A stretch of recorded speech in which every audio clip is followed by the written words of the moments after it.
Hello, ladies and gentlemen, and welcome back to the European Halo Pro League. My name is Sims, and we've just seen Pulse Gaming take down Team Infused in an incredible 3-1 matchup. We now move into our final series of the night. It's going to be Dinosaurs taking on newly reformed Vibe. As ever, on the desk throughout the entire of the evening, and of course the entirety of the Pro League, I have my good friends Dan Gaskin and Mr. Harry Channon. Gents, we're moving into this third game. Any initial thoughts from yourself on how this one? I personally think that this could be a really, really good series. I think I am Team Dinos and he's Team Vibe. So this is going to be one of our favourite series. He's giving you a really weird look there. I'm about that Vibe life, but I've been very impressed by Dinosaurs. I think they're probably one of my favourite teams in the league at the moment to watch because of just everything they do in the game just seems so calculated, and it just seems like what I want them to do. Like every single time I'm like, oh, I want Dinosaurs to do this, but oh, they're 2 steps ahead, they're already doing it.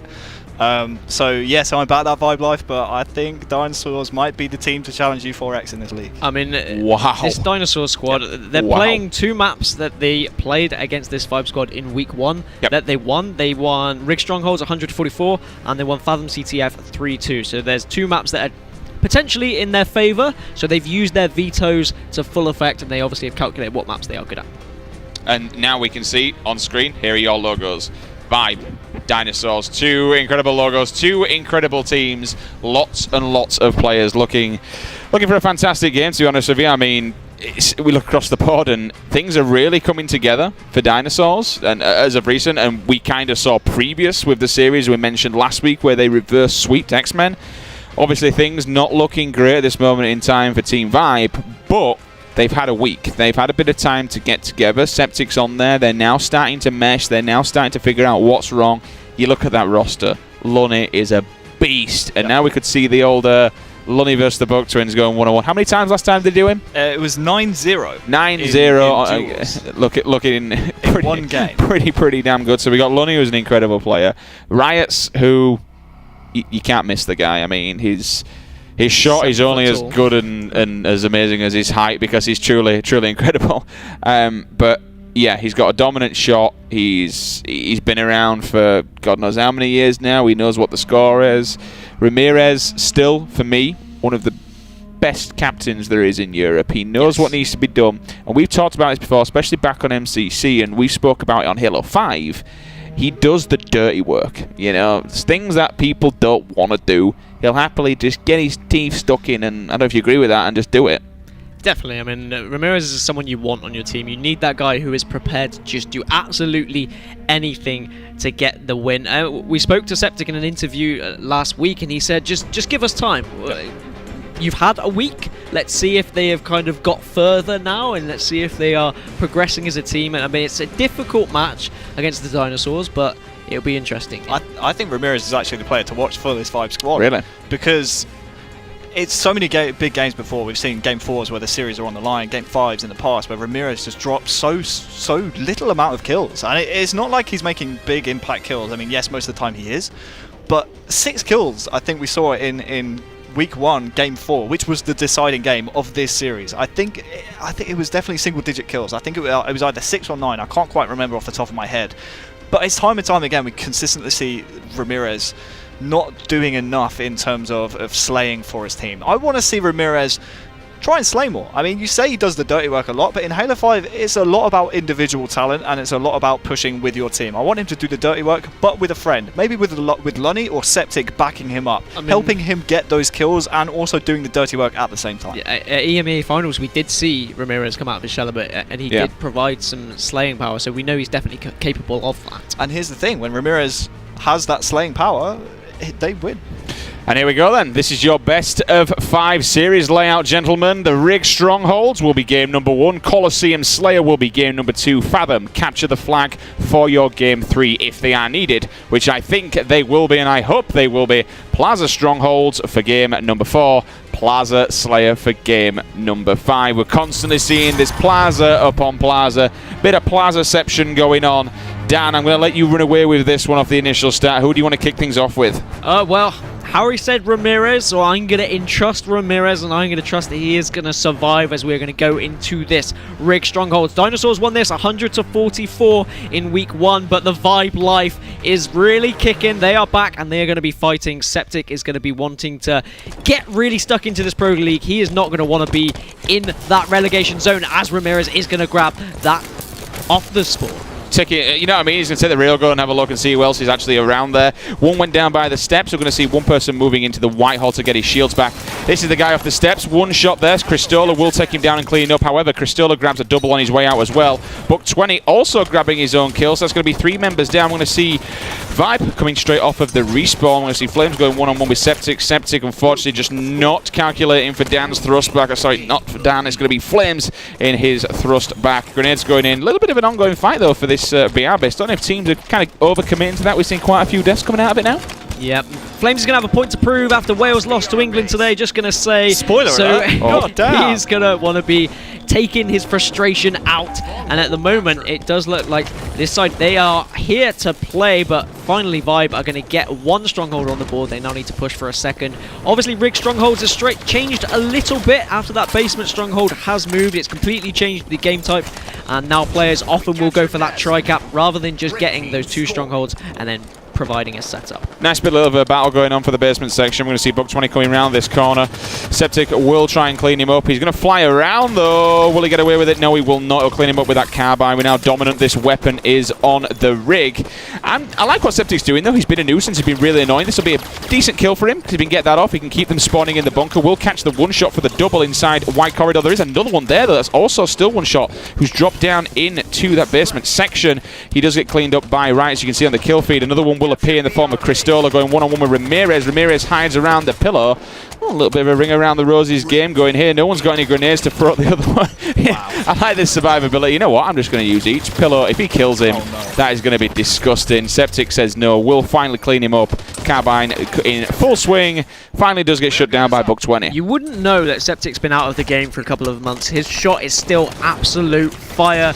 They had the tri-cap, this Vibe squad, but now this Dinosaurs lineup are pushing. They've managed to secure Nest and basement. We know how important Nest is in this matchup. We do see Ramirez pushing towards it now. Will he have support from the rest of his team to try and grab that Nest back? He did have the camo, so he's got a lot of time and patience to do that. One player will try and push him in the form of Flames. However, you know what? Lunny says no. Railgun in hand, takes him out and cleans him up as he starts to run on the open side. 2 players, though, jumping up into the Tower 2. One takes Tower 1. Scopes in quickly, though. Lunny gets a double beat down. What a nice cheeky double kill for him. Jumps down into the basement and tries to dive bomb, and they're all just going to run into this and really get the speed up on that change.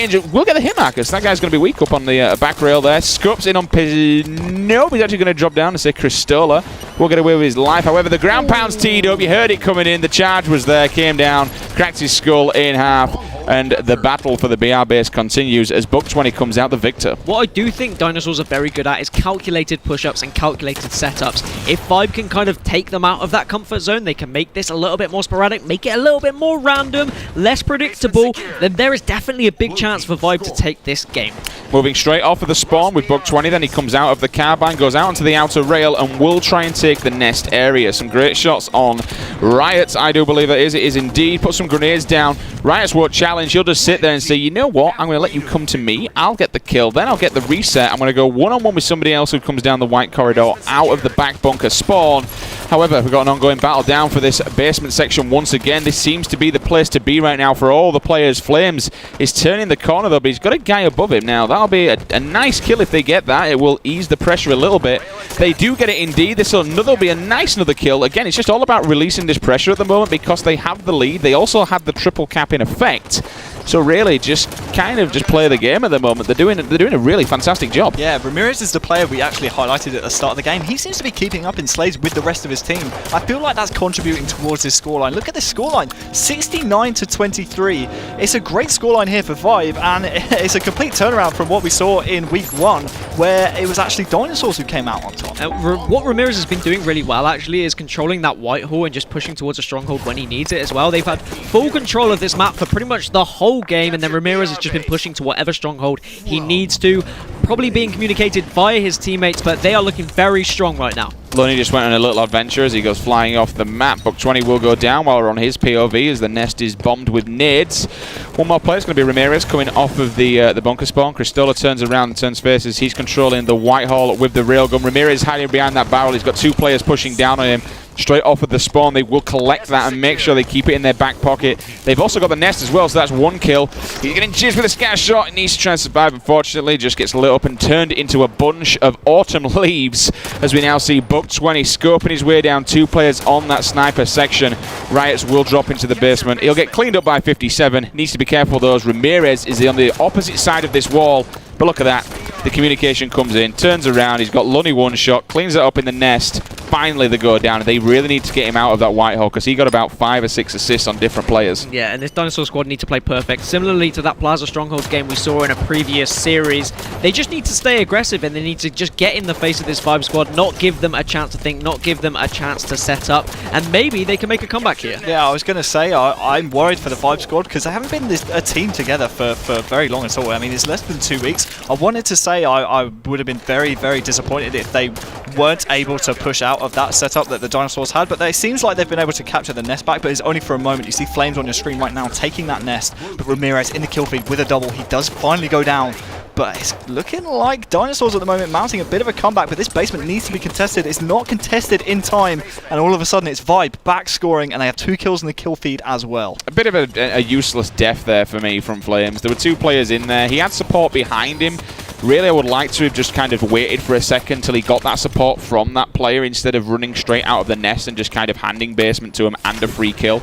Buck 20 will clamber up and stay alive, though, with a fresh camo in his chest. Going to go around to meet his teammates. His brother and Cristola are both there. Flames in the nest, but unfortunately, it's just not good enough. The time will collapse down on them, 42-100. They tried to get it at the end there, but unfortunately did not work. Vibe Life on the board in the Pro League. They take game number 1. 16 kills out of Septic. I know Dan's pretty happy about that. I'm going to guess him that's in his fantasy team. Yeah. Septic we trust, boys. Septic we trust. Vibe Life is very much alive and kicking. Riots with 4 secures, 12 kills as well. And check it out, Ramirez, like we highlighted before the game, if he can keep up in terms of kills with the rest of his team, they can have a great impact in this game. On the other side, you've got to have look at, Buck 20, 5 kills out of him.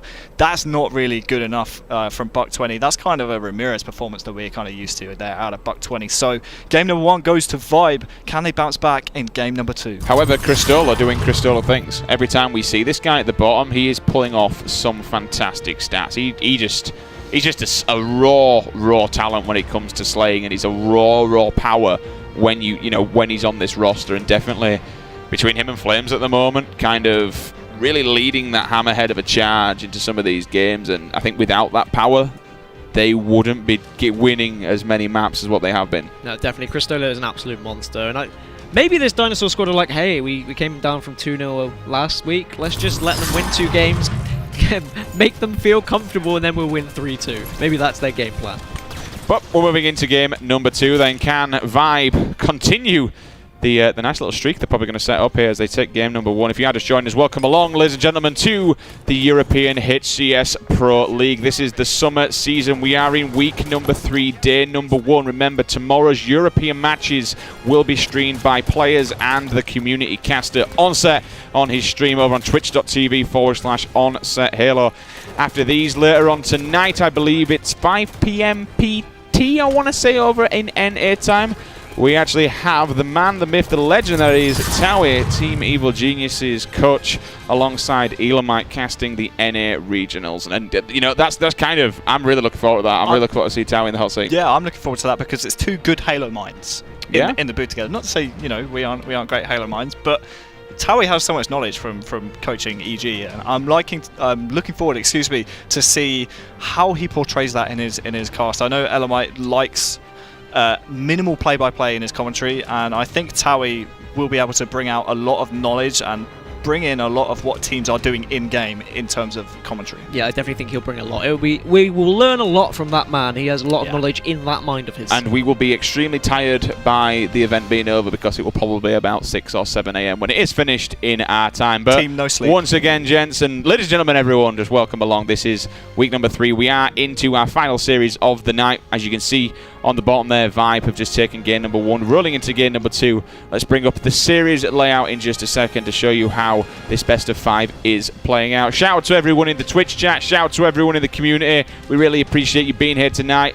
We do this for you guys, and we hope you are enjoying it. Game number 2, Colosseum Slayer. Boys, I am a big Collie fan. Harry, you're nodding your head there. Is that in agreement? Yeah, well, so are Dinosaurs. They actually hold a win over X-Men. This is the game type that won them the series against X-Men. They beat X-Men 50-45. I know Jimbo said in his stream a little while back that this is the game type that can go either way, really. He says, hey, even watch CLG on this game type. Even they can drop this game type. He feels like, I don't want to put words in Jimbo's mouth, but it seemed like the message he was getting across is it may be a little bit random and it can go either way. So just watch out for this game type going maybe either way. But Dinosaurs do hold a win over the X-Men on this. Kind of backing on what Harry said there, Dan, is there any reason why you feel that this map could be give or take? Is it just all about that power weapon control? I think it's just having that sniper and using it to full effect, and the fact that rockets can make such a big swing if you use them right, but you can also be punished if you do go for those rockets. You get shut down and suddenly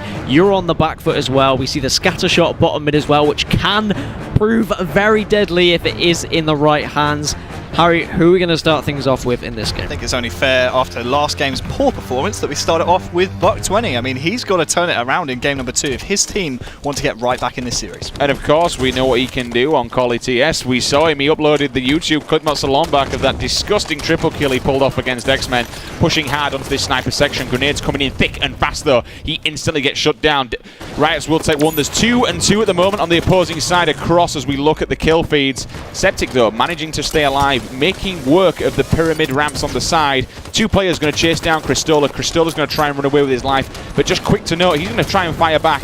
I need to make everyone aware of the flank that is coming. 2 players dip down low. They're now making their way back around through the red. This is actually the blue team, so they're actually coming back from the opposing side to try and push in this sniper, but look at where Septic is, man. He can just anchor this out, wait for faces to come to him. Yeah, it definitely looks like Septic has had that call out because he was definitely waiting for those players. But I just want to touch on how similar Vibe's starting strat was to CLG's that we saw in the Rewind video earlier. They used those nades exactly like CLG did as well. So they'll definitely be doing their research as Septic gets his first headshot of the match. And he will grab them straight off the spawn as well, because that's where they were spawning. He knew exactly where it was. Tags up another one. That's a second one in the bag for Septic with the sniper. He knows Flames is in that. He's got the call out from Riot's dude. Give me some help. You know what he's saying? I'm here, fam. Don't worry about that. That is teamwork at its finest. And just look at this every single time. Vibe is all I'm seeing on the kill feed. 12 kills to 3 at the 10:30 mark. Dan, this is starting to turn to a little bit of a massacre. Yeah, this is what they needed. Perhaps they just needed a team change because they are on absolute fire, and Septic is doing some work with the sniper rifle. Even if he's not hitting those headshots, just tagging them is more than enough because he can call them out to his teammates to finish them off as he hits someone in the shin, and Ramirez will finish him off. Septic doing some absolute work. And you know what? Even when he isn't getting kills with his sniper rifle, his kills are getting cleaned up. Look here again, Ramirez, time and time again, and that's why it's so important. If you're going to hit someone with a sniper, you need your team behind you. This is Halo 5. It's all about teamwork. Didn't manage to land that last shot. Finally, he does go down. But honestly, the damage has been done 6 to 18. Holy mother. I mean, you saw the difference in playstyle as well from Septic. You can tell he's not kind of a usual sniper, but most snipers would have just hung back, perhaps gone to that rocket corner, but he was more than happy to stay with his team and use it as more of a support weapon rather than just that direct damage from afar, trying to pick off those kills, and it worked perfectly. He was just assisting like an absolute demon then. I like the pre-fire coming out of 57 there. He knew that Riots had to push out. He threw the grenade initially, the plasma, and now his teammates are going to come from behind him. What? He's actually going to get that kill. I'm surprisingly impressed here. I don't know how he managed to do that one. I mean, both players obviously saw him run away, and he was like, yeah, okay, he's running away, he's running towards Riots. Riots has got rockets, but 57 using his experience, his knowledge, just to kind of duke the team out, turn back around, and manage to pick up a kill. And maybe that can be the turning point for them. But that sniper is up, and Lunny looks like he's going to get his hands on it, and now he's going to have a go at trying to hit some faces. However, there is definitely a one-shot behind it, but he needs to be careful because this one-shot can come back to haunt his dreams, but he does have some support from a teammate. Will get cleaned up initially by the guys that he was trying to kill. Now we're starting to see a little bit of life out of the Dinosaurs. They're not extinct just yet. 25-13 is the scoreline. Still plenty of time to do damage. And you know what? Lunny's just thought, I dropped this sniper. I'll go see if it's still there. You know what, boys? It actually is. And it's full. There's 12 bullets in that chamber. And a man like Lunny, we know he can fire some, and he can just land some disgusting shots. He definitely can, and he's getting into a decent position just here in the cave. He's going to look towards this sniper. Someone is top green that he hasn't seen yet. He may have just seen a leg there. He needs to be aware. He might get flanked. He zooms out at just the wrong time, but now if I was him, I would run. I would just get away. I'd push over to that rocket corner, perhaps just get with your teammates. You don't want to give this sniper away, especially in this position. As we see 57 just staying alive, and now Flames is going to come and help him, and this sniper is going to go down, and it will be in the hands of Flames. Now it transfers into the hands of the Dinosaurs, and not only do they have a sniper, they've also got a scatter shot as well. One player dropping down. Septic will get... Oh, he's alive still. Bounces it off the floor and gives him a scatter to the face. Down he goes. He was half shield. Move across to Flames now. Looking at anybody who wants to come down in. Anchoring from that corner. He knows one player's there. Thanks to turning on the player outlines, Harry. We can cop for that player who will drop down into the basement past the SMG. Nice putting some great shots on from the grass. He's going to push back. And now we're starting to see a little bit of life there here. 22-27. This is a really good comeback. Again, we've seen them beat, or we know for a fact that they've beaten X-Men on this map in particular. However, he doesn't quite catch the guy. He's a little bit too fast on that sprint, but Flames goes down. I think that sniper's only going to have a couple of bullets left. But he's picked up by his team captain, 57. Yeah, for the third time, though, the sniper just caught out on their own. I mean, there are, no real snipers in either of these lineups. If I'm completely honest, you don't kind of have that speed, that person who is just excels in snipers completely. I actually disagree. I think Septic is that player, and we saw him at the start of the game when he had that sniper, he was pinging faces. He knew exactly what to do with it. He was taking the right angles, he was making the right plays, but Riot's here is just making short work of the Dinosaur side. He's found that one bullet a snipe. Let's see if he can actually find the dome of a Dinosaurs player. And I think I kind of have to agree with both of you here in the instance that before, speed, we saw it EMEA, speed is a god at this game. It was fantastic, and it wasn't as if they were losing, like they were getting rid of a bad player or anything. Speed had to leave for his own personal reasons, but they pick up Septic, and everything kind of just becomes that little bit different because there's so much talent on this team. But more importantly, there's so much diversity. You've got a phenomenal captain who don't mind going negative and doing the objective work. You've got two huge slayers. And then you've got Lunny, who is just such a strange playstyle, and his map movement is truly, truly incredible. They bring it together, and it's kind of showing now. They've got a 7-kill lead. They had a 15-kill lead at the start. They took the initial game 1.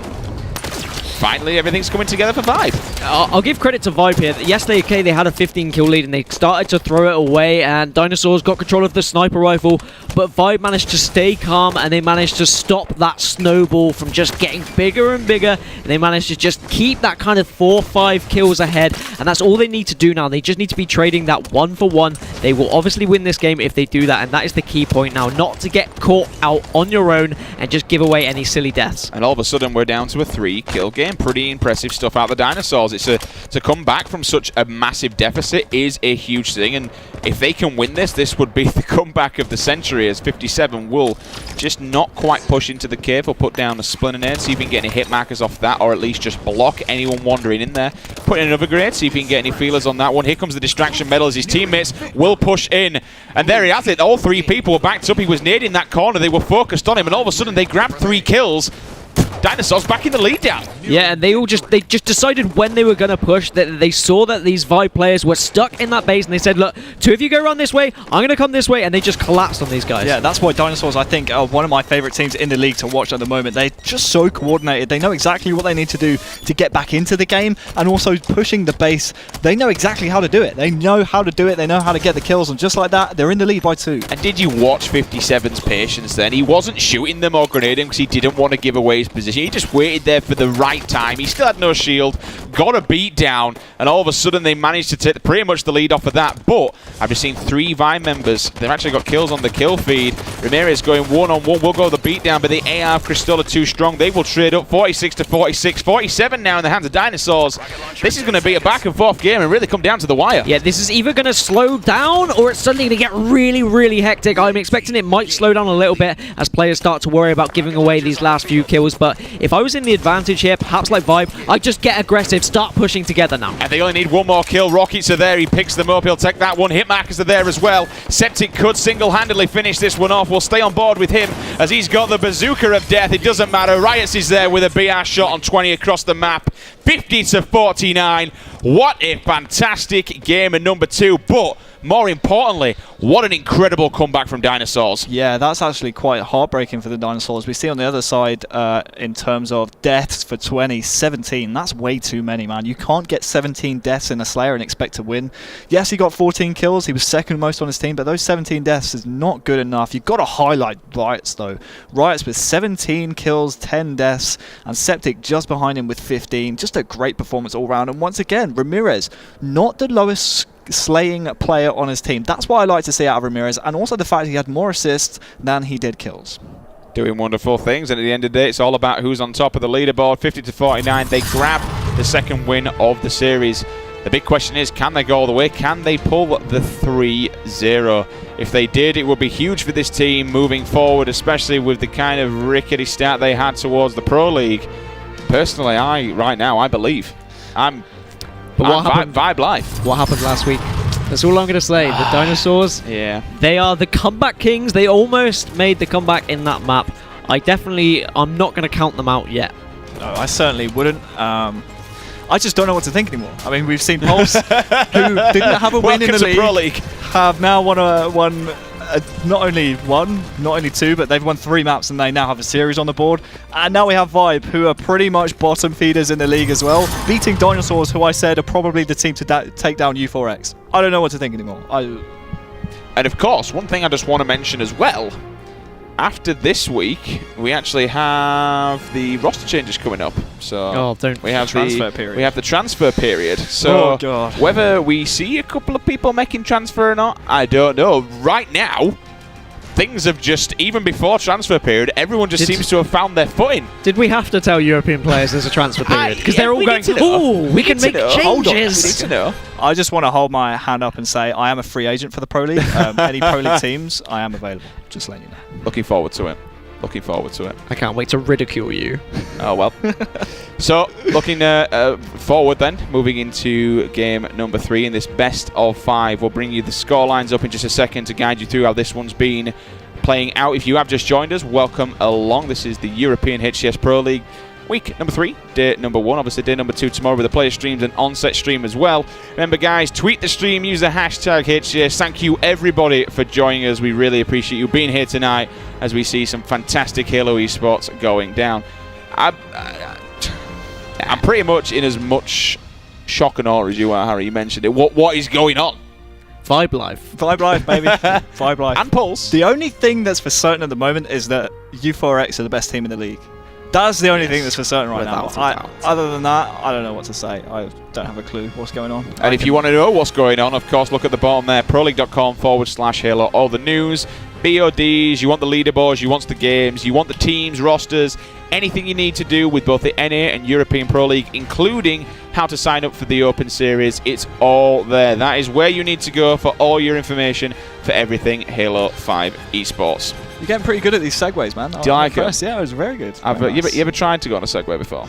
No, have you? Like an actual Segway? An actual Segway. I've always wanted to do one on holiday, but I've never dared do it because a man of my stature and kind of... Holy Mother of Halo! GIF immediately. GIF now.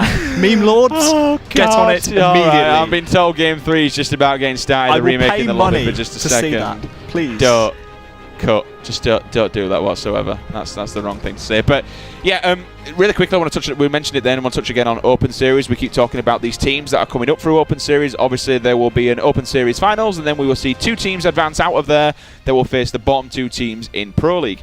However, the question is, with these teams, how they're playing at this moment in time, things seem to be getting a little bit harder and things keep shaking as we go forward. Quick tweet on screen, Dan. Do you want to read that one out? So from Bucker D515, you either go Dinosaur or go home. So I'm just going to call him Buck515.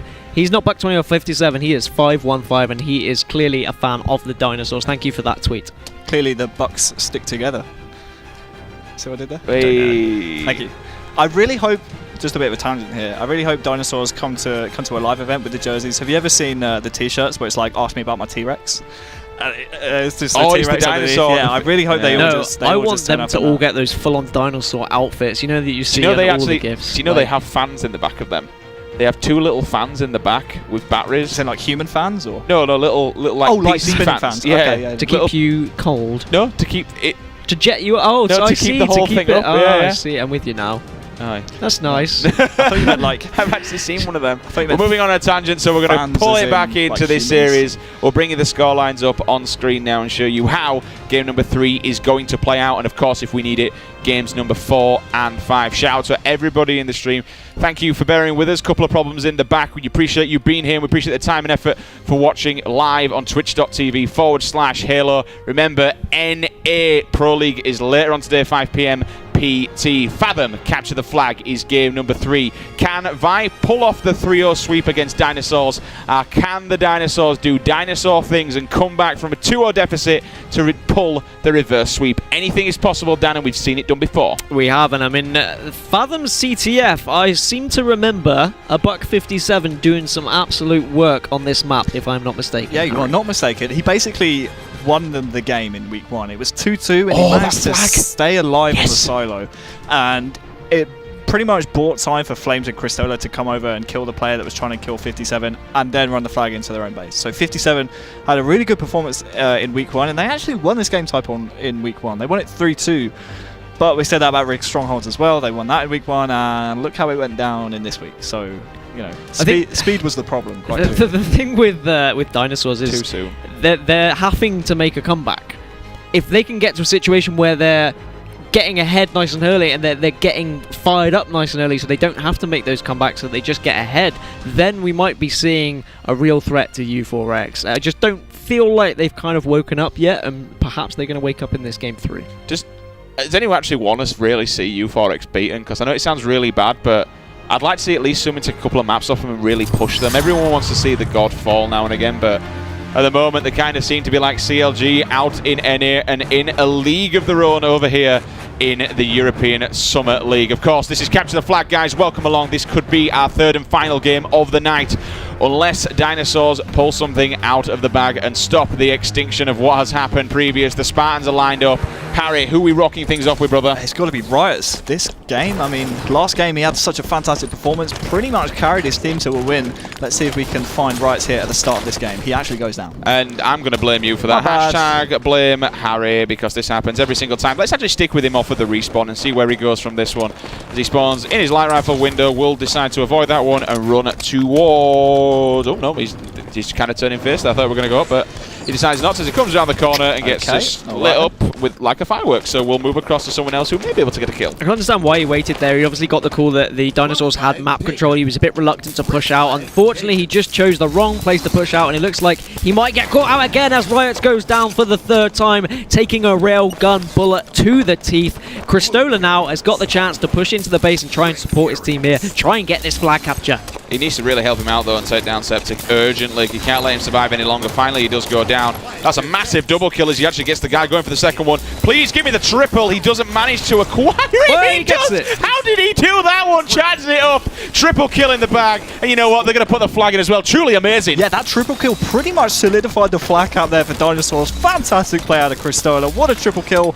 The camouflage, I do believe, is coming up in the next minute as well. So only 1 minute into the game, and we already have a flag cap on the board. Yeah, during that flag cap, Riots died 3 times. Feels bad, man, for Riots, and he has just died again at the moment. I think he's something like 0 and 4 or 0 and 5. He really needs to kind of push with some teammates, because at the moment he seems to be getting caught out on his own. Naked Goose is a bit of a live at the moment with a wild goose on the open field. Cristola will take on 2. On the board. Now we've got him on the board. The breadstick is there. Feels good, man. Finally, no donuts are in play. Lunny's going to crouch away over in the garage area. We'll see one player go down. Septic and Lunny on the kill feed, grabbing 2 as well.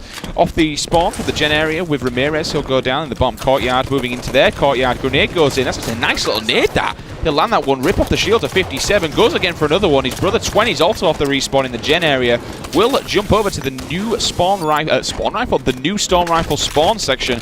Unfortunately, doesn't manage to crouch his way through as Cristola just goes sliding past and sticks the storm rifle in his back pocket. I think Lunny was looking for the railgun there. He's managed to pick up camo, and he probably gave this shout to his teammate, like, give me railgun, I can do some absolute work with it. I've got the camo as well. He needs to stay alive here if he wants to do anything, any real damage with this camouflage. Buck 20 tried to take him down with a nade, but Lunny is able to survive. I want to see him go for a nice little sneaky play now. It looks like he might be able to take out Flames, as Flames is going to go for this flag. He's actually just going to wait. He's going to pre-nade that corner, hoping Flames is going to go. Lunny, what are you doing, man? Letting him run away like that. This wasn't how things used to be as he runs up to the treehouse. But if we bring on the player outlines of the art, let's have a look how these players are actually matched out. So we've got 2 spawning in the base. Buck 20 is going to try and go down the bottom middle section, which he does. And he gets to the other side. Perfect kill across the map. Then Ramirez, you see the golden arrows coming up for the assist on the side. That's 2 players down. Flames in the corner right now. Lunny doing some serious work. He had a bit of a mess up trying to get that initial player down, but kind of where he's come, his team have just rotated around him. He will duck. What a nice duck as well to get away with this flag and survive. I was going to question him at firing some shots when he had camo, because he could have just pushed into the base without being noticed, but the fact that he was able to get the perfect on an opponent that was running away is absolutely incredible. He is now going to run his flag. We see that Flames is in the base, but he's taken down by Ramirez. Vibe look like they are going to put a second one on the their first one on the board, sorry, and the second flag of the whole game. I almost feel like Dinosaurs had no idea where the flag was then, because Lunny had that butterfinger play. It just reminded me of Ghost of the Army's fumble or knockout, by the way. Just letting you all know that did happen back in Halo 2. That was good times. But Lunny, he did just stumble on the flag there, but Dinosaurs couldn't quite find out where he was in time. The Vibe squad did a great job, in fact, of slaying out during Lunny's flag run. He actually gets the touch then and keeps that flag alive. 57 is on the recov though, so I feel like that should just go back to the Dinosaurs base. 2 kills though in the kill feed go towards Vibe. Yeah, unfortunately where the flag kind of landed after he died, it was behind the boxes, so it give 57 quite a lot of cover, and he was able to get the recap on that one. 57's just trying to stay alive, unfortunately caught his head on the shutter. You see Septic will crouch down, not do the same mistake, and he will pick up and make the railgun his own. Cristola decides, I like that. Great, yeah, really good trigger discipline. Decides not to waste a bullet. Unfortunately, 57 knows exactly where he is, and back off the spawn comes to get revenge and take him down as well. As Riot's looking to get his shields back. But you know what? There's a couple of nades coming in. Needs to be careful that one player who's going to be Flames with no shields whatsoever. I like that. He's not going to chase down the kill. He's going to opt to rotate and help his teammates out where they need it most. Yeah, see, Riot has been kind of pushing on his own a lot this game, but he is very aware of where his teammates are, so he does definitely know when he should be pushing back and when he should be pushing. I mean, he's a very experienced player. He's been around for a very long time, and he's always been at the top. He is one of the best players in Europe, and he's got a great shot, and it's fantastic to see him on this lineup. But at the moment, we're all tied up, and one of these teams really needs to go for it. They really need to take the initiative here as the back smack comes out. And it's going to... There's some mind games on offer now, Sims. Cristola with a little bit of a windmill there. He certainly should have got that kill, and Septic knows it as well, and just kind of shows him as 57 will take it out on Ramirez with a beatdown. Grenades coming in thick and fast, though. They need to do something about this flag, possibly even get a touch on it. It's out in the open. It's not a great place. It could be a dead flag, but you know what? Septic comes in and says, hey, that's all right, boys. I don't mind dying for you. I'll happily get a touch on that one. Ramirez is there again. Gets the thrust in. 2-1 now the score. The pressure back onto the Dinosaurs down. Yeah, great little touch there from Septic. Boy, did he just kind of threw it and then instantly turned around just to give enough time for Ramirez to pick up the flag and put it in. And if you want to count on anyone to sacrifice themselves, it's probably going to be Ramirez, as Flames gets the triple kill. Top mid, he's going to look to see if there's an overkill. No one's going to spawn in his way, but he's going to push into the flag. This Dinosaurs team are not done yet. And because where he came in as well, unfortunately there was nobody else there, so they're going to get that gen spawn. As they do, Ramirez will shut him down instantly. If you're going to pull it that way, you really need somebody in that gen corner, or at least silo corner, to stop and give your teammates a little bit of support, which is what we saw Lunny doing earlier on, how they got the initial flag cap. Now we see Lunny back up this top middle section, being kind of this key player and this main role in the area. Does get the railgun off, unfortunately doesn't see it through, and there's nobody there also to seal the deal. He gets the glitch as well, but the camo while he's no shield. What an incredible play. Yeah, the fact he just survived there is unreal. Like, I mean, he just glitched it perfectly. He used his kind of mechanics to kind of duck and weave out of the way, and now this is going to be bad news for Dinosaurs as we see the camo and railgun in the hands of Lunny. If he uses this properly, this could be the end of the game. Yeah, they've no idea where he is, and of course you aren't seen on radar when you've got that camo. As Buck20 finds out, a ghost just appears out of nowhere and gives him a railgun to the jawline as we go into third-person mode. Someone else's dead body having a bit of a bad time back in the death screen then, unfortunately. And this is where he becomes a pain and a bit of a monster, and they can possibly secure this flag. He's currently out in the open, just slaying them off the spawn. He's got the railgun, he's got 1, 2. He's just racking up the kills. Unfortunately, they've managed to shut the flag run down. This could be a great stop for the Dinosaurs. They've not only shut the flag run down, they've shut down Lunny as well to manage to actually get out of the spawn and kind of work their way around. Yeah, Dinosaurs had a really good spawn there. They were able to stop that flag perfectly. That could have been really bad for them as Lunny was in a very good position, but like you said, they took down Lunny as well. Now Dinosaurs just need to work a way of getting this top mid control, pushing in as a team, blocking the spawns before they pull the flag. They don't want to pull the flag randomly now because these guys only need, the Vibes team, sorry, only need 1 more flag cap. The Dinosaurs have got to be very aware of these counter caps, so they really need to choose when they're going to pull the flag. Lunny's doing what he did before with the Bucks. He's playing Ring Around the Roses and he gets a beat down as well. Rest in peace, Buck20. Lunny at his finest, doing what Lunny does best, cracking grenade from Riot straight across. Will find the face of Buck57. So both Buck brothers down. Trying to go one-on-one with Cristola. Cristola says no, though. He's a dangerous man and certainly not one you want to be charging at. Septic's there to pick up and clean up that half shields guy. 57 is just kind of wandering around. I'm not entirely sure when the railgun is popping entirely. The flag, though, it's on the move. It's on the base. He turns around, take one out. That's going to be an easy recup. Those 20s there to pick it up and get the kill off.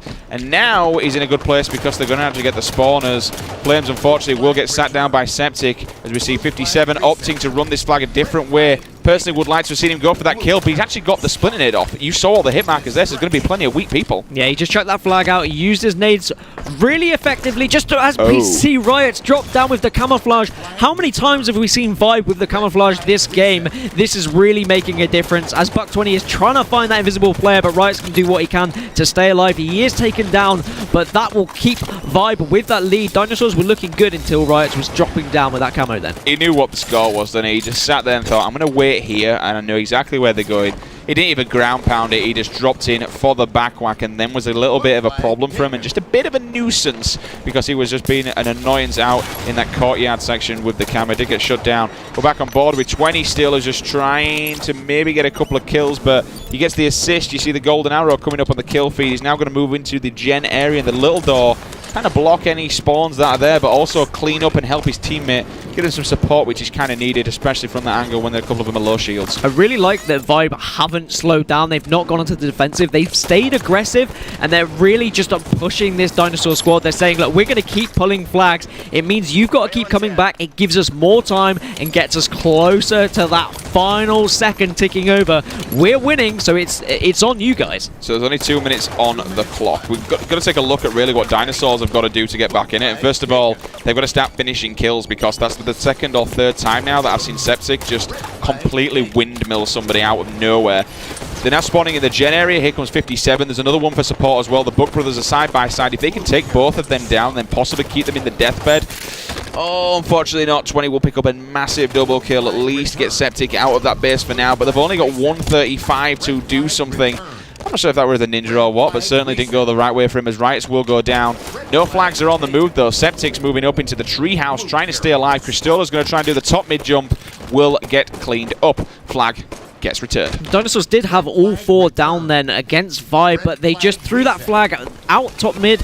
Bottom mid. They didn't have control of the spawns. They spawned silo, and the Vibe players were like, look, okay, if we're going to spawn here, we'll take you down. You can try and run it bottom mid, but it is not going to work. Camo once again in the hands of Vibe, and with only 1 minute left and Camo and Railgun in the hands of Ramirez, I'd say that Vibe are on their way to taking this series. Oh, this man can just sit up here like a turret and just like a chain gun with a railgun right now. He can literally just pick off people. Unfortunately, doesn't get that kill, but he will get the assist medal. I'm looking for it. He doesn't. No, I mean, I'm quite impressed, but the flag's on the move again. We got 57 over in sliding coming in with the Storm Rifle will get ripped apart. Flames, though, been super aggressive. Going to pin him back in the spawn. Personally, I can see this one going in if they're not careful. We'll be going to an overtime. Yeah, it looks like Vibe, they actually pulled a flag, and we saw Dinosaurs do this in week 1, actually. They didn't really need to, and yes, Dinosaurs are going to get the flag in. They're going to tie this one up 2-2, and I really don't think Vibe needed to go for that flag pull. They only needed to defend for about 40 seconds. Dinosaurs did it in week 1. Now Vibe have made the mistake. This one's going to overtime. This is what happens when you overextend, because 57, nobody challenged him whatsoever. And we're just going to bring the kill feed up a second. 20-20. 30. Currently Septic on 30 kills. We've got another 3 minutes on the clock. I can see that being 40 anytime soon. He picks up another one. There's the double. The triple's in the corner if he fancies it. Goes one-on-one with 20. Please don't do it. He almost does. That man's shot is truly incredible. Yeah, he pushed in, got the double. It was a shame none of his teammates were there to support him. Ramirez did come in and clean him up afterwards, but unfortunately the spawners took him out as well. So we are now back to this 2-2 stalemate. And you know what I'm going to say? Camo is probably going to make the difference, and Vibe have got the control of the timings. They know when it's coming up, so they're going to want to clear these Dinosaurs players off top mid, grab it, and that's when they're going to make their push. Well, the pressure's on because the flag's out in the open, so let's take a breather and have a look at where people are. 2 people inside blue base, 3 people now as we see Dan coming off of that BR spawn. Cristola's going to try and push the top middle. Ramirez, we'll keep the player outlines just for a second. Ramirez is going to be up in that sneaky, just trying to stay alive. Riots and another teammate are coming off of the gen spawn. Everything's kind of just messed up at the moment. People are in a singular position. I like what Cristola did. He just jumped out. He scoped in, which obviously kicks in his stabilizers, then thrusts back inwards just to check and make sure no one's there. Does get cleaned up. Now, it's always great to get someone out of the top middle section, which is where he was, because up here where Camo spawns is a power position. 57, quick scopes in. We'll grab that one shot. Perfect kill, triple kill. What a shot from 57. This is now going to give them the man advantage so they can push in, but unfortunately they really don't have anyone inside that base to clean up the spawn. I was going to say, this is the main problem about not knowing really when that camo is coming up, is you kind of find yourself looking around that top mid saying, oh, is camo coming up soon? Often you can get caught out if you're doing that, whereas we know that the Vibe players 100% know when that camo is coming up, so you will see them push and wait on it at a perfect time, and they won't be vulnerable. But what a triple kill there from the Buck. Yeah, I didn't catch who that was actually on the receiving end of it, but get wrecked, Sunshine. That was a nice, cheeky little perfect kill. He's going to play Ring Around the Roses with one player. He's going to run this flag. There's a guy above him. Needs to be careful of the ground pound. One player's coming off the respawn screen inside that light rifle window. But you know what? The flag is out in the open. It's quite far away. If they can just move this one forward, this could be game, set, and match. No, they can't. That's going to be the return. 44 seconds left. I can see this been a replay. Yeah, Vibe need to be careful, actually, because they pulled that flag, and now they're on the back foot, and Dinosaurs are going to try and get a counter cap here. We've seen a couple of players spawn at the silo. Lunny's going to try and push bottom mid to try and get and stop this flag. We see Riot battling with Cristola at that silo at the moment. Really important kill there from Lunny. He might be able to take this one to a replay. You're right, Sims. Oh, they've got the flag in the window. Ramirez is on his own. This is all on Ramirez. The 3 players pushing it in. There's only 13 seconds on the clock. 16. They cheeked it in. How the hell did they do that? Ramirez was too slow. I'm not entirely sure who got that last flag, but that was the cheekiest slide I have ever seen. There was nobody in the base. So let's just take a quick look at that for a second before we look at the score. Where Ramirez was, he was kind of forcing them to spawn on that side. They just took down Riots, completely run past him, and just slid it in. Nobody, absolutely nobody were watching the people spawning by the silo. I was just expecting Lunny to stay top mid and look at that flag. Instead, he decided to kind of duck down bottom mid and push into their courtyard. If he had stayed top mid, he definitely would have had better eyes on that flag. But what a comeback from the Dinosaurs, and it's what they do best, Harry. Ridiculous. Ridiculous.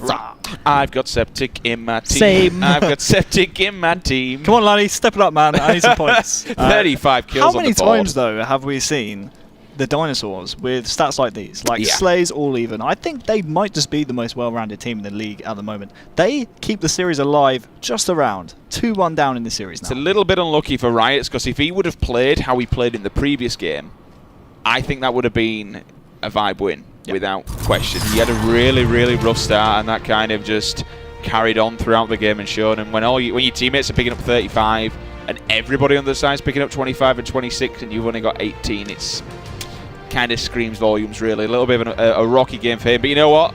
Let's bring up the series score and show you how this is playing out. We are getting a game number 4. We'll chuck up some of the replays, some of the best bits out. There are a fair few triple kills. That perfect kill from 57 at the end was absolutely disgusting. Hopefully we'll get that one on the show, but kind of the story of the game really. Base spawns, top mid fights, left, right and centre.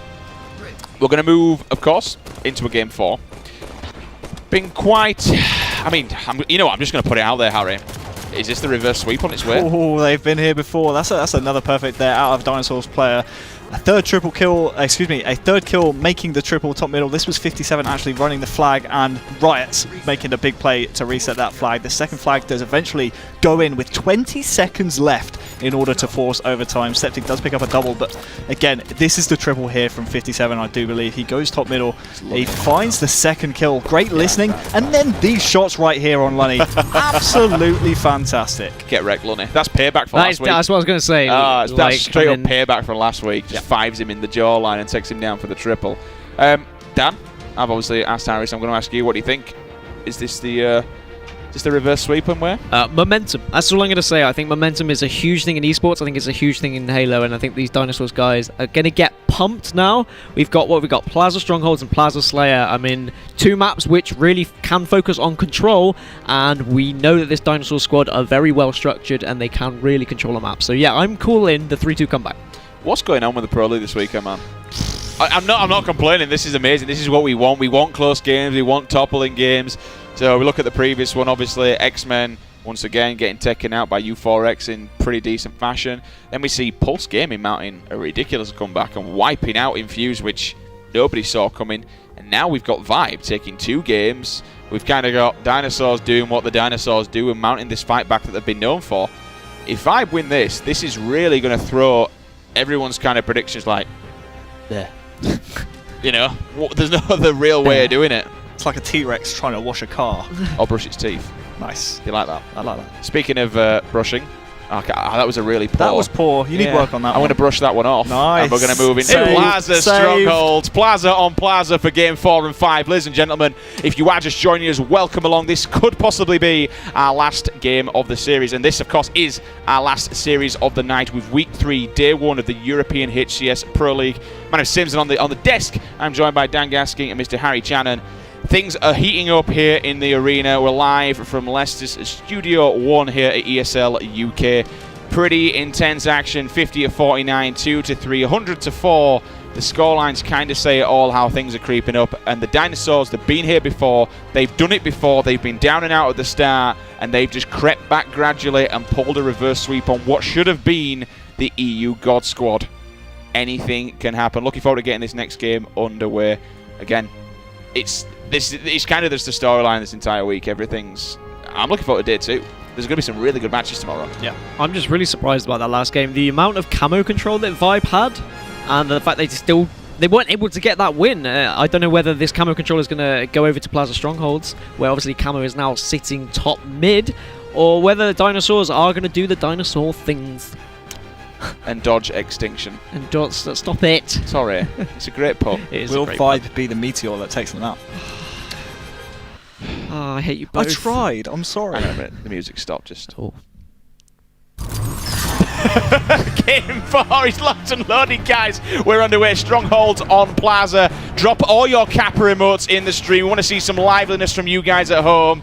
Use the hashtag HCS. Tweet out the stream. Let us know your thoughts. Let us know who you're rooting for in the chat. Drop all your emotes. Drop all the names. Let's get this game underway. Harry, my man, who are we kicking things off with? I know I'm Vibe Life, but Dinosaurs, take my energy right now. I want to see a game 5. Let's start off with Flames. Flames then coming straight off of the battle that Cafe spawn will run straight past the BR. I personally would have liked to seen him pick that up, but then again, some people enjoy the Magnum as he will jump up here into the nest. We're going to see Ramirez down on that loop section, just pushing past. He's actually going to... I like this play. This is different. He'll avoid, kind of use it as bait, so to speak, and go down and give his teammates some support. Will now opt back because he's got a camo guy right next to him. Do you know, Flames actually went for both of those pulse grenades. That pulse grenade has been placed there where the camo used to be now, and clearly he likes these grenades, and he kind of jumped up there, grabbed it. He's going to use it as like perhaps a defense mechanism, but he was able to get that nest, and now he's pushing into bottom mid as well. Fantastic play from him, fantastic patience as well. The fact that he stayed alive right there allowed his teammates to spawn, and now Dinosaurs, they just slayed three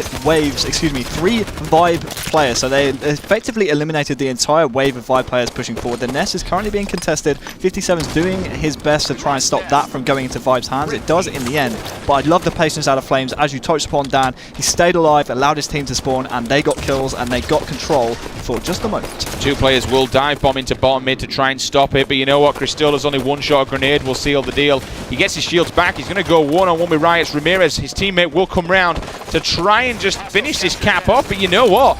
They're not giving it up without a fight. Finally they do. The triple cap came in for just a second, but it's still points being put on the board by Team Vibe. Yeah, Septic did really well to trade and kill there. Fantastic pistol shots, but Dinosaur do have control. They know that this Vibe squad are trapped in yard, and he thinks, yeah, he is going to get pushed around this bend, and he does take down Riot. Riot doesn't even get the trade, and now Buck20 is going to look to be flanking, be a nuisance, and maybe put some points on board by grabbing this yard with Cristola. So there's two of them here. We're going to see Ramirez flying around the corner.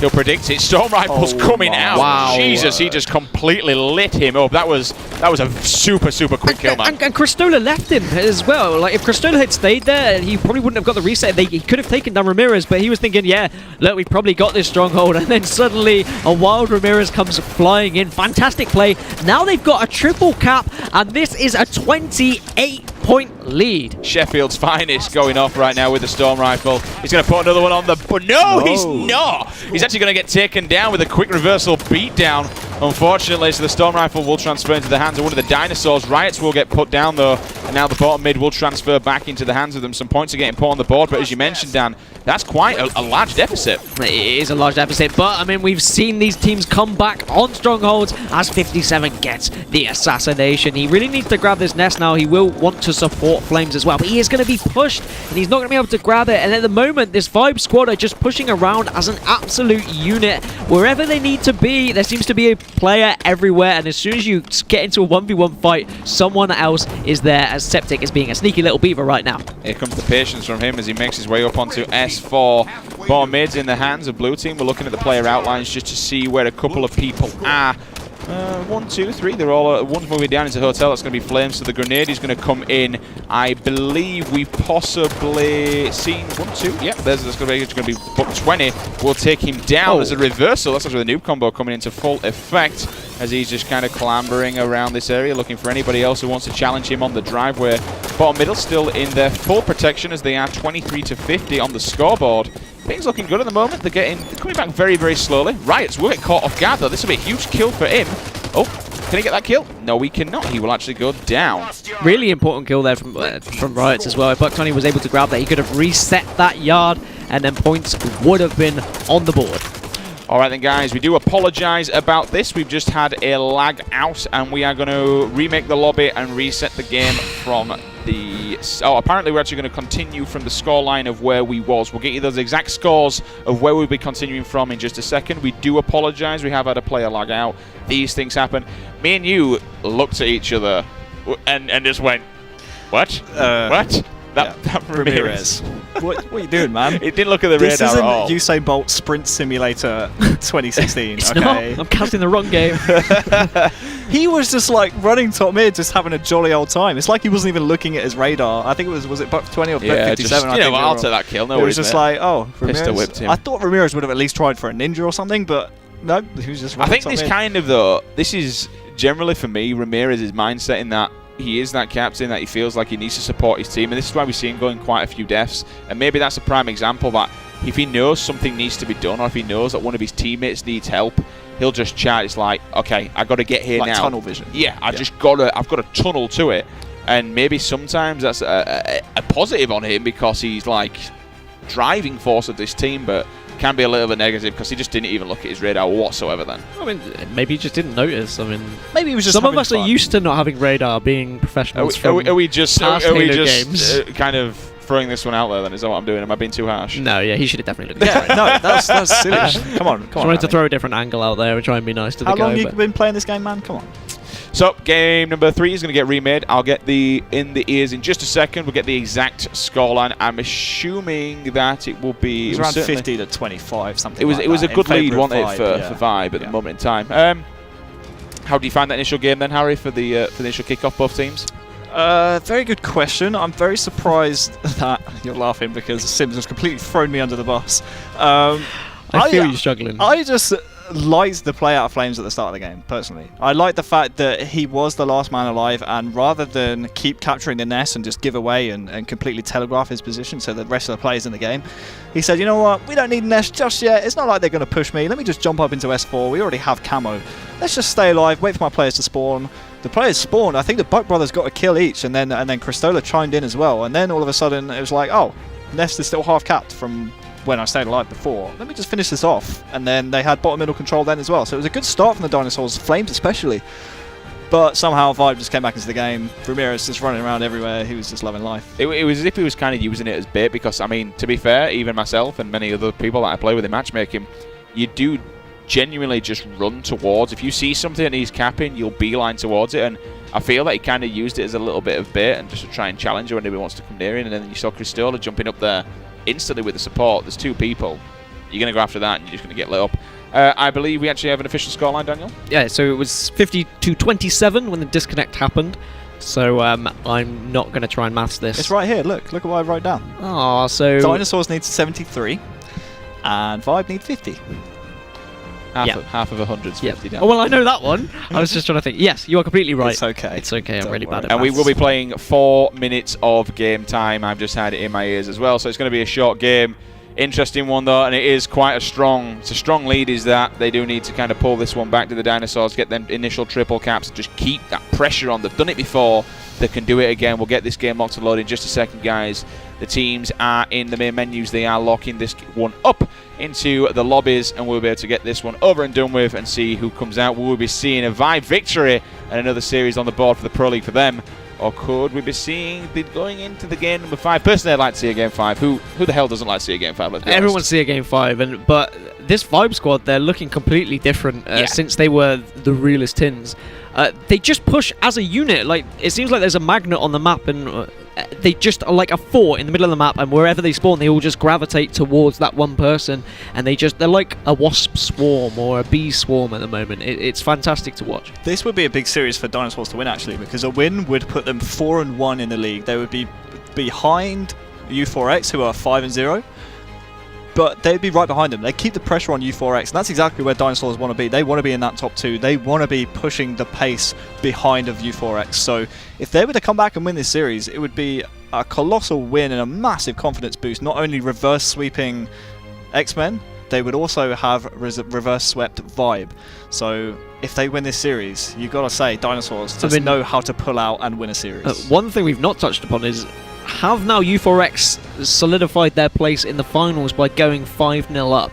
I mean, I don't want to do the math straight away, but there is definitely a possibility that they are guaranteed finals now with only, I think it's, 8 games in the Pro League? So yeah, they're looking pretty good as we are now going to go into this replay, and it's going to be a continuation from 50 to 27 in favor of Vibe. All right, then, I'm on board with 57. We'll kick it off with him off of the respawn and see where he goes. Grenades are going into the stairwell. 2 players. It's going to be Ramirez running where he got back before. Lunny's on that nice little lip area, though, just waiting to jump up and grab the camo. Ramirez, I believe, grabbed it, and he has burnt it out. Cristola's going one-on-one with somebody as well. He'll pick up a massive double kill. That means gives him a nice little bit of time for 57 just to try and bag this bottom middle section. But Riot's come round with a shotgun, sticks it in his face and says, not today, Sunshine, I'm afraid, not today. Yeah, so remember that the Vibe boys need 50 points on their strongholds to win the game, and 73 is needed for the Dinosaurs. They are the numbers that you are looking for on your screen as we see 57 trying to take back this nest, but unfortunately the Vibe life is too strong in that nest stronghold. And of course we only go down to 8 minutes as well, because there's only 4 minutes of regulation play time. Just wait for one person to drop down. That's going to be Riots who actually give him the initial shotgun in the first place, transfers it round. 1, 2, 3. I'm seeing 3 members down though for the Dinosaurs. So this is now a big play because we'll see the triple cap coming in effect, and the points are really going to start rocking on the board for Team Vibe. Yeah, with Ramirez actually seeing those Dinosaurs players right there, it was Actually, incredible information gathering there from Ramirez. He saw they were all in blue, so that just tells his team, look, they're going to try and get the yard right here. Let's try and cut them off. Unfortunately, Vibe weren't able to do that. They're happy to let them have the yard, excuse me. And Ramirez here is actually going to try and cut off players pushing out to the light rifle. I actually really like this aggression out of Ramirez. Oh, how did he survive that? Dirty, dirty plays from Ramirez. He knows what needs to be done to get the job done sometimes as he goes to support his old fellow teammate and current teammate as well, Riots. They're going to take this one back. They're going to turn this again into a triple cap. They're now halfway to seal the deal. 25 points on the board. New combo coming in. His teammate will Septic clean up that kill. You saw the assist medal coming in. 2 of them, 2 for 2. That's going to be Septic with the double and double assist for Ramirez as well. Now he's in the driving seat. He's got the top middle control. He's got the noob combo. He can be the nuisance. He can be this really annoying player that they need him to be and just put shots on and really assist players left, right, and center. He's got no bullets left. He'll probably just go and try and get this beat down. If he does, I'll be super impressed. He's got no bullets. You know what? Let's use the meta and Spartan charge him out of the way. It was a great push by Dinosaurs, actually. They used Cristola as a distraction in that bottom mid as the rest of them pushed round to Nest, but unfortunately the Vibe boys were just waiting there as Ramirez gets the killing spree. This guy's just doing whatever he can to win this game. They only need 12 more points now, and I wouldn't be surprised if Ramirez starts to take this yard just to try and get these Dinosaurs players to come back toward him, to get rid of any map control that they might be gaining right now. Only 8 points left, and then they win this series. And I liked exactly what he did, using those nerdy tactics to try and stay alive. He jumped over the driveway, he stabilized, scoped in, waited for someone to come around the corner, then thrusted back to dump and dive bomb in to the yard area. They've turned that one around. The Dinosaurs need to get this bottom middle section. They need to stop the bleed. Septic says no. They're 2 points away. That, my friends, you are correct, Harry. That is game, set, and matched. Vibe will take out the Dinosaurs in a grueling 3-1 game. I want a referee in here right now. They ended the game at 49. I didn't see a 50 on the board. I'm just kidding, of course. I'm pretty sure everyone's pretty happy with the result there from Vibe. 14 kills from Septic. And 4 from Lunny. And the goose from Bike 20. Does it count? Oh. Are we counting it? It were 4 minutes, so I don't see why not. No, he's in my fantasy team. Get wrecked. Buck 20, no. Get wrecked. You've betrayed me. Is it like a football fantasy where, like, a red card you get less points, so with a goose you get well, like... hey, don't give the admins If ideas. Moses is listening, I think for every goose that you have on your team, you should lose 50 points. I mean, in theory, because it was a continuation, I'm pretty sure Buck 20 got killed, so it's not a real goose. But the important factor is Vibe are there. They've won. They've We're just going to beaten get the confirmation Dinosaurs. in my ears just a second that is a win on the board for that team, as it ended on 49 points. It was actually... We are getting confirmation that way? 132, yeah. Yep, it was indeed. 132 was the final score. And with that win, I actually think that puts Vibe on level with X-Men in the league. 2 and 3. What? Vibe, 2 and 3. How can you? This is what I said earlier. I said this is what X-Men have got to be worried about. All Vibe have got to do is get one win, and now suddenly Oh my God. X-Men are borderline relegation. You're a prophet. You're an actual prophet. We should hold him and just see if we get any kind of... Can I take your energy, please, rub Daniel the Gaskin? lucky Gaskin right now. Yeah, incredible stuff, guys. Thank you very much for joining us tonight. It's been an absolute pleasure. Obviously, these are some of the replays from the previous game. If you are just joining us or just leaving us, we've just witnessed Vibe taking down Dinosaurs in a fantastic 3-1 series. We've had some ups, we've had some downs, we've had some amazing, truly incredible Halo played out tonight. And honestly, it's just thrown the European League completely on its head. We're now going to jump into an interview, I believe, with Mr. Buck 20. We'll be getting him on the phone in just a second to kind of talk us through where the ups and downs, what went wrong this week, but kind of what went right last week, because holy hell did it go right for them. But yeah, the entire league now in Europe, I'm happy about it, but it's just kind of gone, U4X are still kind of sat up there as the dominant force and the ones to beat, kind of like CLG and the Kings on the Mountain over in NA. But now everyone's starting to step up to the plate. Everyone's really finding the footing. Everyone's really getting into the groove and knowing where they need to stand and what they need to do to take down these other teams.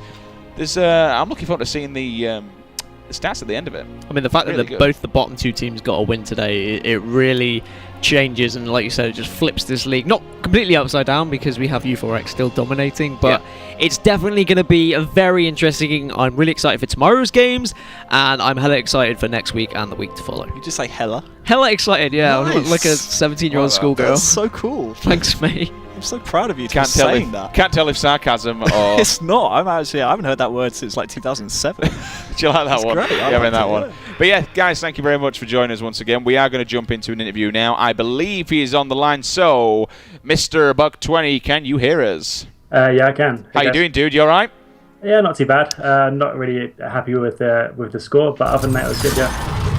Obviously, thank you very much for joining us. No worries. It's obviously back off of a loss, but I just really want to quickly, before we do talk about tonight, turn back the clocks. Then, so I know you were quite happy. Obviously, you went back on it on social media, but last week you took out X-Men in a 3-2 reversal sweep. Now, in terms of a team that I don't want to say is new, but certainly you like everyone else and getting yourself together. You've had team changes, you yourself, Epsilon, then we've been Ramirez afterwards. There's been a lot of team changes for you and your brother coming to get to this point.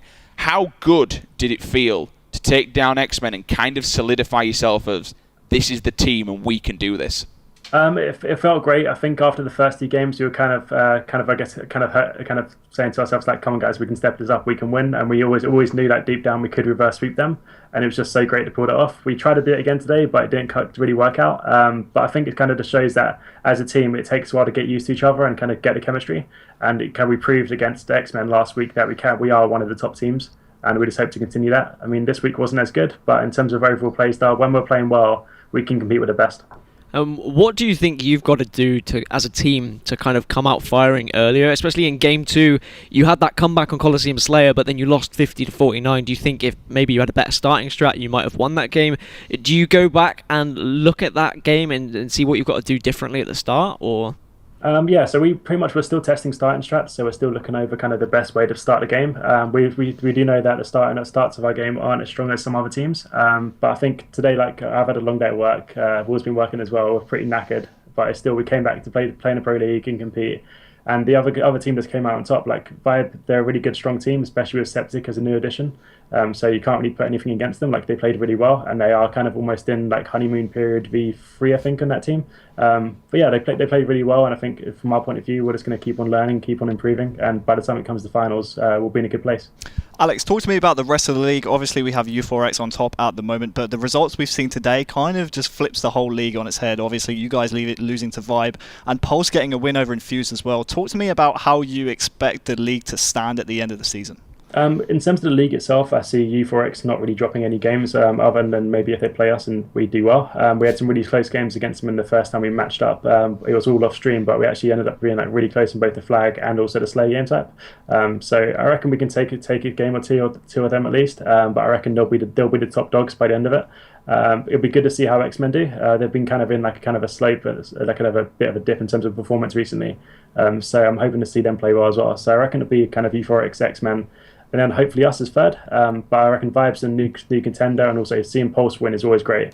You never want to see any kind of team in the Pro League with no wins. It's not good for morale. It's not good for the overall team, and it's just not good for the league either. Like, you want to see something interesting, and if people are getting losses every round and every week, it's just not interesting to watch, really. Okay, and non-Halo related, have you been teasing Flames that England beat Wales in the Euros today? Yeah, I dropped him a cheeky WhatsApp message after the match. I think he was getting a bit cocky after Bell's goal. But yeah, it was good. And it's always good rivalry. But yeah, I think Dan knows that like Wales aren't that good already. Wow. And even Wow. as soon as we got Vardy on the pitch, that's it. All right then. First of all, I want to say thank you for joining us. But last kind of question before we leave it here for not only yourself but for the evening. Veto systems, obviously it's something new we've brought into Pro League.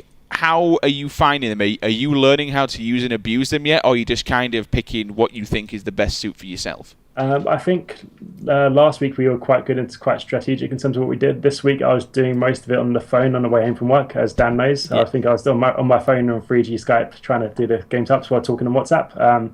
But I think some teams take it a lot more serious than others. Other teams kind of do it as a bit of a joke. But I reckon you'll get to see towards the end of the Pro Series, that in the EU Pro League, that people will start thinking about, hang on a second, these guys have beaten us this many times in scrims on certain maps, or they can play this map a lot different to us. And it really does become more of a kind of a strategic thing before you even get into the game and before you get into the series. So obviously, like people like Infused they love playing like Eden TS, or kind of like I guess they even like Stasis, and like no one likes Stasis, but them guys love Stasis. So it's kind of one of them things where it can become quite kind of a clever and kind of a mind game field before the game even starts. Fantastic. Well, Alex, it's been a pleasure. Thank you very much. Obviously, commiserations on tonight. It was an unfortunate loss, but we look forward to seeing how you progress in the Pro League. Things are looking really good, man. Congratulations on the win once again last week from X-Men. Good luck in the rest of the Pro League due to you and the entire of the team. Cheers. Bye, Alex. So, gents, that's pretty much all we've got time for. But what a whirlwind ride. I mean, we've had ups, we've had downs, we've had, as we saw, Pulse getting the first win on the board. We're going to see Infuse will drop as well. We'll see Vibe, another win on the board for them. A lot. It's just everything's just kind of gone. Apart from U4X, we keep going over it a little bit too much, but apart from U4X, everything is just messed up down below. I'm really happy that Pulse got a win because we touched on vetoes, and obviously I speak to the players every week and we do the vetoes, and U4X versus Pulse tomorrow. And when I was in the veto process with U4X versus Pulse after game 3, I said, okay, so let's game 4. Snakey, what's your first map veto? He said, we don't need a game 4. So there's a bit of a rivalry brewing between these guys. U4X are getting very confident. It's good to see that charisma kind of coming out over this veto process. I don't know about you, but I can just imagine Arkel just saying, "Oh, we don't need game 4, man." Yeah. Nah, and just dropping the mic. But yeah, guys, that's all we've got time for. So I want to say thank you all very much for joining us. Before we go, we want to show you the final standings after Week 3, Day 1. U4X at the big win at the top there, 5-0, 100% map win. That is a truly, truly astonishing feat. Dinosaurs 3-2, 53%. Joint 3rd and 4th, X-Men and Infuse 2 and 3 each with 44%. And Vibe. And sorry, I didn't even notice that. Vibe obviously down there with map wins, but 3rd, 4th and 5th all down there, the same thing. And then Pulse finally, hey, They got a win. They've got a win on the board. Can they make their way up further on? It's been an absolute pleasure. I think we're going to show you possibly this actually next week's schedule, Week 4, Day 1, Dinosaurs versus U4X. You heard him there. You heard Mr. Alex saying he could possibly take them down. We'll see that one pans out. Infuse will go up against Vibe. If Vibe players they have been, that'll be a great challenge for them. And again, X-Men versus Pulse Gaming. If Pulse play exactly how they've been, and depending on how X-Men perform on the day, that also could be a very, very intriguing match. Once again, we want to thank you all, and we'll see you pretty much the same time next week. Gents, any final words before we kick this one off? Obviously, join in and watch the streams tomorrow for more Pro League action. It's obviously not with us, with Onset, but what's his Onset Halo. Onset Halo is his Twitch, so yeah, be sure to check that out tomorrow. He's going to be casting that. I don't know who with, but last week he did it with Walshy and Ryanoob, so it was great to get their thoughts on these EU players. Yeah, when he actually changes the overlay. Do you guys not watch?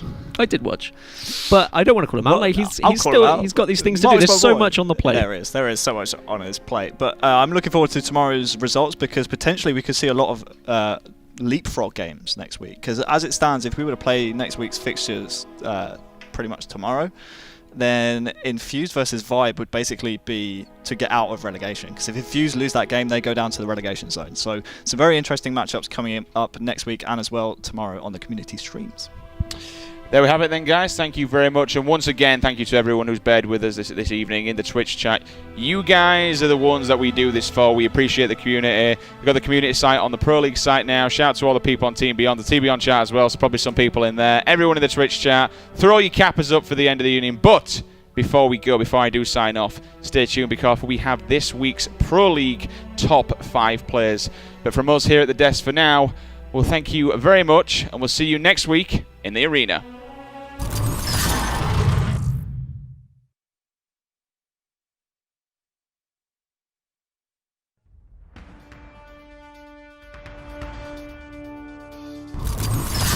Both teams playing very passive here, not really pushing past that 50-yard line, but now this is where something interesting could happen. If Hook can get into the EG base and pick up a kill here with this camo, as he's crouching all the way over, he spots Suspector didn't even see him. He's gonna get the return, and then he's got his player back at the base. Kratos giving some great cover fire, and Shooter's able to cap the second flag. What a sneaky play by Hook. This is almost impossible now for EG to get 2 flag caps. You have the overshield spawning really close to the turbine area, and then of course rockets spawning outside of the map. So it could absolutely be an effective strategy, and it's a meta that we constantly see evolving more. And wow, Oh my gosh, what just happened? that was Rhino? a missed rocket on a no health or no shields, no health player who thrusted forward and got off a melee and stayed alive. Absolute, hard to say anything other than an outplay. Just phenomenal decision by Ryan to go ahead and challenge Frosty when he had rockets there. It was his only play in order to get a kill and survive, and he pulled it off. We heard the bullet go off, we saw a body drop on the kill feed, and all of a sudden we switched over to Kimbo. They're going to take control of the Snipe 2 area. Ooh. Quick scopes in, Riot loses his face, turns around, looks for Ramirez! my word. No scope! Ramirez, sit down, Sunshine! This man is so dangerous with any weapon in his hand, and just showing that he's really proficient with the sniper as well. Nothing. There you hear some shots firing out in the far distances because the sniper is coming up now. Evil Geniuses is going to want to make a push, but Hook's declining snipe down of getting that sniper. And I believe it was a player on Enigma 6 that got that sniper. Is that shooter? Now another headshot from Hook. Hook getting the body shot. He's going to take down Roy for the double kill. He wants all that snipe ammo to himself, picking up those kills. He says, I'm hitting shots, guys. Let me grab this. I'm going right back to bunker, see what angles I can get here. With positioning himself with the sniper at the moment, but he's doing the important thing of staying alive and just keeping this sniper out of the hands of Pulse. Ooh. As he does hit the headshot on Crystalex. And the thing is with Cristola, he was kind of pushing around bottom mid. Someone pushed him. They probably saw the overshield and then they ran away. They didn't know he only had a slither of that overshield left. They may have been able to take him down, but Cristola doing some work with his sniper rifle now. Slow stance, but now he's starting to heat up and find his targets. That's 3 headshots in a row. The auto sniper has been switched on. A couple of bullets in the barrel.